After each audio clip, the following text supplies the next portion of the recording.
মালিক হত্যা মামলার আসামি। গ্রেফতারের পর তাকে রাখা হয়েছে হাজতে।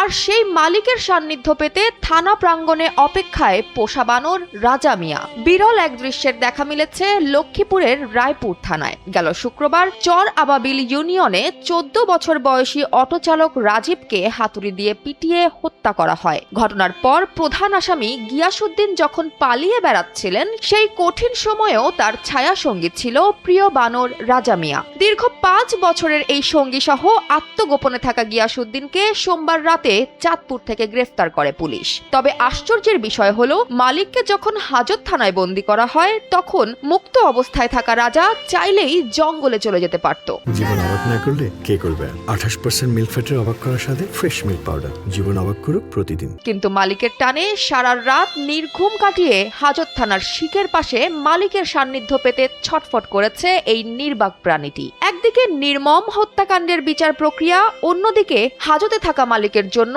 রাজার এই বুক ফাটা আকুলতা আর অস্থির ছোটাছুটি থানা চত্বরে উপস্থিত উৎসুক জনতা ও পুলিশ সদস্যদের মাঝে এক আবেগঘন পরিস্থিতির সৃষ্টি করেছে। পুলিশের প্রতিটি পদক্ষেপের সাথে রাজার অস্থিরতা আর শিকের ওপাশে থাকা মালিকের দিকে করুণ চাহনি সবাইকে হতবাক করে দেয়। অপরাধের বিচার যাই হোক না কেন, প্রিয় মানুষের প্রতি এই নির্বাক প্রাণীর অকৃত্রিম ভালোবাসা ও নিঃস্বার্থ আনুগত্য যেন অন্ধকার এই খুনের গল্পের আড়ালে বিষাদ মাখা এক মানবিক নজির হয়ে রইল।